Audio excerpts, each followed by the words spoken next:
مدینہ پاک میں رسول اللہ رہتے تھے، خالد بن سفیان الحذلی، وہ حضور کے خلاف بات کرتا تھا۔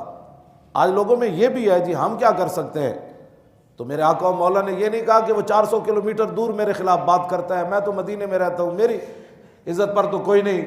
تو عبداللہ بن انیس کو حضور نے تنہا روانہ فرمایا، فرمایا اس کو قتل کر کے آؤ، وہ میرے خلاف باتیں کرتا ہے۔ عرض کی حضور مجھے کیسے پتہ چلے گا کہ وہ خالد بن سفیان الحذلی ہے؟ آپ نے فرمایا جب تو اسے دیکھے گا تو تیرے جسم پر کپ کپی طاری ہو جائے گا۔ آج لوگوں میں یہ بھی بات ہے۔ میں نے کہا 400 کلومیٹر پر حضور نے خود بھیجا حضرت عبداللہ بن انیس کو، اور یہ بھی نہیں کہا کہ میں پیچھے گھوڑے بھیج رہا ہوں پھر اس کا لشکر ہے۔ تو فرماتے ہیں میں جب اس کے وہاں پہنچا تو میں نے جب اس بندے کو دیکھا جو حضور کے خلاف باتیں کرتا تھا تو میرے جسم پر کپ کپی طاری ہو گئی۔ تو میں نے کہا یہی بندہ ہے۔ کیوں جی؟ صلاۃ الطالب، اس کا عنوان ہی امام ابو داؤد نے یہ باندھا ہے، جو رسول اللہ کے دشمن کی طلب میں جا رہا ہو وہ نماز کا ٹائم آ جائے تو نماز کیسے پڑھے گا؟ صلاۃ الطالب، ہاں جی، ایک صلاۃ استسقاء ہے، ہاں جی، صلاۃ حاجت ہے، ہاں جی، اور ساری نماز، اس کا نام ہی ہمارے اماموں نے لکھا ہے کہ صلاۃ الطالب، کہ جو رسول اللہ کے دشمن کی طاق میں جا رہا ہو اور نماز کا ٹائم آ جائے اور ہو وہ دشمن کی طلب میں، وہ بھی گستاخ رسول کی طلب میں ہو، تو پھر وہ نماز کیسے پڑھے گا؟ حضرت عبداللہ بن انیس کہتے ہیں کہ میں نے دیکھا تو میں نے کہا ادھر نماز اثر بھی جا رہی تھی، ادھر حضور کا دشمن اس کا بھی کام کرنا تھا، مغرب ہو رہی تھی، تو کہتے ہیں میں نے پھر چلتے ہوئے اشارے سے نماز کی نیت مان لی۔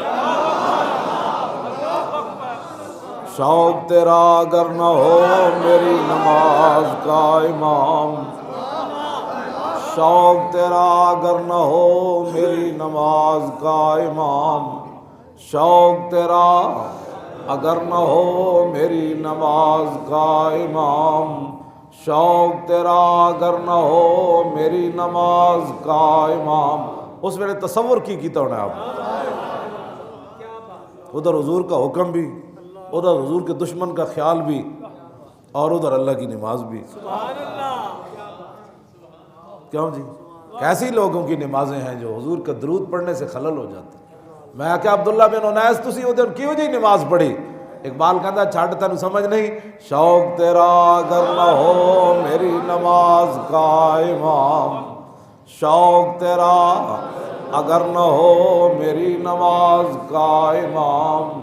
میں کہا اقبال ہے بڑے کی 10 نماز بھی پڑھی جا رہی، تنے تنہا بھی ہیں، ادھر لشکر نال بیٹھیا بندہ تے تنے نماز پڑھتے پڑھتے ادھر جا رہا ہے، کہتا تیری نگاہ ناز سے دونوں مراد پا گئے، تیری نگاہ ناز سے دونوں مراد پا گئے، تیری نگاہ ناز سے دونوں مراد پا گئے، تیری نگاہ ناز سے دونوں مراد۔ عشق بھی تو عجیب ہے نا، یعنی چلو نماز پڑھ لیتا ہوں پھر جو ہے وہ اس کو بعد میں جا کر ملوں گا، کہا نہیں، نماز بھی ساتھ ہوگی اور حضور کا جو کام ہے وہ بھی ساتھ ہوگا۔